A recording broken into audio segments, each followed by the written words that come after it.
नमस्कार, बहुत बहुत स्वागत आप सभी दर्शकों का जीवन उत्साह न्यूज़ पर। और जैसा कि आप देख रहे हैं, आज टाइटल पे हम बात कर रहे हैं फैंटेसी गेम यानी ड्रीम इलेवन जैसी गेम्स की। और ड्रीम इलेवन का नाम मैंने इसलिए लिया है कि ड्रीम इलेवन ही सबसे पहले इस तरह का गेम लेकर आई थी। ऑनलाइन बैटिंग का जो ये गेम है, इसका जो काला सच है, इसको जानना हर व्यक्ति को बहुत ज़रूरी है। इस पूरे एक षड्यंत्र की वजह से आज पूरे देश का युवा बर्बाद हो रहा है। युवाओं के पास अब कोई काम नहीं है। जब देखो, जिसे देखो, जहां देखो, एक गेम खेलने में और अपनी अपनी टीम सेलेक्ट करने में लगा है। तो आखिर क्या है इस सारे गेम का सच और किस तरह से युवा इसमें हो रहे हैं बर्बाद, आज इस वीडियो में हम बात करेंगे। वैसे तो देखा जाए तो यह एक सट्टा है और इस देश में सट्टा अभी वैलिड नहीं है। लेकिन वैलिड सट्टा ना होने के बावजूद भी आज जितना भी युवा आप देख रहे हैं, आपके आसपास में, आपके गांव में, ऐसा कोई आपको युवा नहीं मिलेगा। मोस्ट ऑफ द जो यंगस्टर्स हैं इस गेम के अंदर इतने बुरी तरह से फंस चुके हैं कि अब धीरे धीरे उनकी नौबत अब यहां तक आने लग पड़ी है कि वो चोरी करने में और अपराध करने में भी पीछे नहीं है, क्योंकि लालच ही ऐसा है। केवल 49 रुपए लगाओ और करोड़पति बन जाओ। सिर्फ 49 रुपए में अपनी टीम लगाकर आप करोड़पति बन सकते हैं। तो कोई इतना छोटा रिस्क क्यों ना ले। सबको लगता है हो गया तो कोई बात नहीं, नहीं हुआ तो 49 ही जाएंगे। ये जो छोटी सा अमाउंट है, इस छोटे से अमाउंट में कई करोड़ों खरबों रुपए का टर्नओवर एक दिन के अंदर आज हमारे देश के अंदर युवाओं को बर्बाद करने के लिए किया जा रहा है। और सबसे हैरानी की बात तो यह है कि इस देश के बड़े बड़े स्टार, क्रिकेटर, दिग्गज लोग इसकी प्रमोशन करने में जुटे हुए हैं। युवाओं को बर्बाद करने के लिए इन्होंने जिम्मा उठाया हुआ है और सरकार इनके खिलाफ किसी तरह की कोई कार्रवाई नहीं कर रही है। आखिर क्यों युवाओं के साथ इस तरह सा खिलवाड़, इस लालच देकर करने के बावजूद भी सरकारें आज चुप हैं, कोई कार्यवाही इस पर नहीं कर रही हैं, तो आखिर फिर कौन करेगा। आपको याद होगा एक टिकटॉक के नाम से ऐप था, सरकार ने उसको देश की सुरक्षा के लिए खतरा बताते हुए बैन कर दिया। लेकिन आज युवाओं की सुरक्षा और युवाओं के भविष्य का खतरा साफ रूप से झलक रहा है, उसके बावजूद भी सरकारें इस पर कोई कार्यवाही नहीं कर रही है। देश का युवा शॉर्टकट के माध्यम से अमीर बनने की सोच रख रहा है।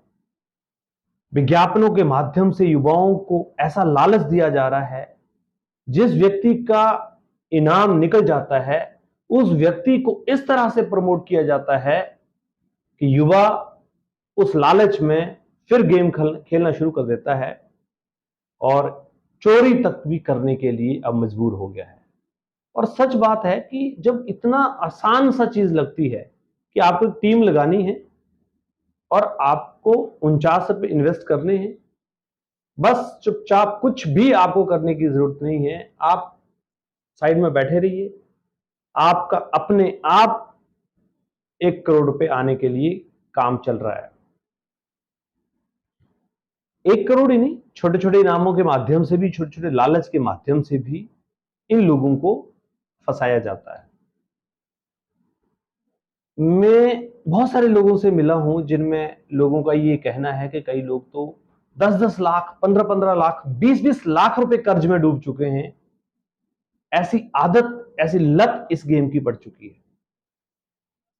और जितने बड़े बड़े स्टार्स आज इस विज्ञापन में लगे हुए हैं और आज इन गेम्स को प्रमोट कर रहे हैं, उनके ऊपर किसी का कोई कमांड नहीं है। तो आखिर हमारे देश का युवा क्या इसी शॉर्टकट की वजह से अमीर बनने के लिए काम करता रहेगा? क्या हमारे देश के युवा में मेहनत करने का जो जज्बा है, जो सोच है, वो डेवलप नहीं होने दी जा रही है? क्या ये कोई षड्यंत्र है, जिस षड्यंत्र की वजह से आज हमारे युवाओं को बर्बाद किया जा रहा है? आखिर क्या है ये, और क्यों सरकारें इस विषय पर ध्यान नहीं दे रही हैं? क्यों इतना बड़ा खेल सरकारों से छुपा हुआ है, और क्यों आज हमारे युवा को छोटे लालच में फंसाकर बर्बाद किया जा रहा है? ये बहुत सारे प्रश्न आपके दिमाग में भी आते होंगे, और आपके आसपास भी, इवन आपके बच्चे, आपके दोस्त, बहुत सारे लोग, रिश्तेदारों में भी बहुत सारे लोग आज इन गेम्स के माध्यम से लगे होंगे। तो क्या यही एक बेहतर भविष्य का निर्माण किया जा रहा है? क्या यही बढ़ते भारत का सपना है? क्या इन गेम्स के ऊपर सरकारें इतनी डिपेंडेंट हो गई हैं कि उस टैक्स के माध्यम से, उस टैक्स के आने के चलते युवाओं का भविष्य बर्बाद करने में लगी हैं?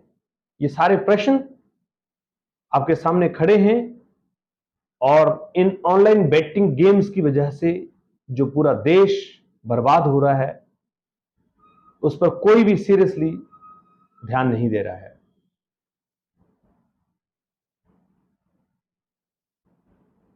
क्यों युवाओं को बर्बादी के रास्ते पर धकेला जा रहा है?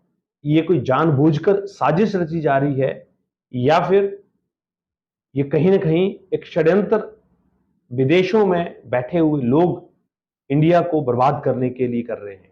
सरकारों को इसके ऊपर सीरियसली सोचना चाहिए, और अगर युवाओं के अंदर सोच बढ़ानी ही है तो उनकी जिंदगी में कुछ एंटरप्रेन्योरशिप, मेहनत करके बनने की सोच को बढ़ाएं, तो हमारा देश आगे बढ़ेगा, ना कि इन गेम्स के माध्यम से चंद लोगों को करोड़पति बनाकर, लालच देकर और अरबों रुपए इकट्ठा कर कर इन गेम्स के माध्यम से ये फ्रॉड किया जा रहा है।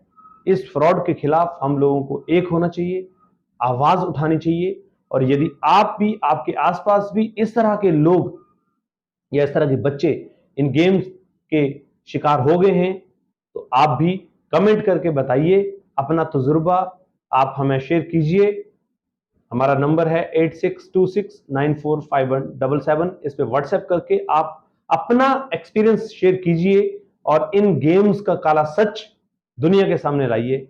बहुत बहुत धन्यवाद। अगर ये डॉक्यूमेंट्री आपको अच्छी लगे तो जरूर लाइक कीजिए और शेयर कीजिएगा, ताकि और लोगों तक भी ये बात पहुंचे कि इस देश का भविष्य इन गेम्स से कभी सुरक्षित नहीं हो सकता। इन गेम्स से कभी कोई आदमी अमीर नहीं बन सकता, क्योंकि कहा जाता है कि बिना योग्यता के अगर धन भी आपके पास आ जाए तो वह धन भी आपको बर्बाद करने का एक बड़ा कारण बनता है। बने रहिए इसी तरह से हमारे साथ में। Thank you very much.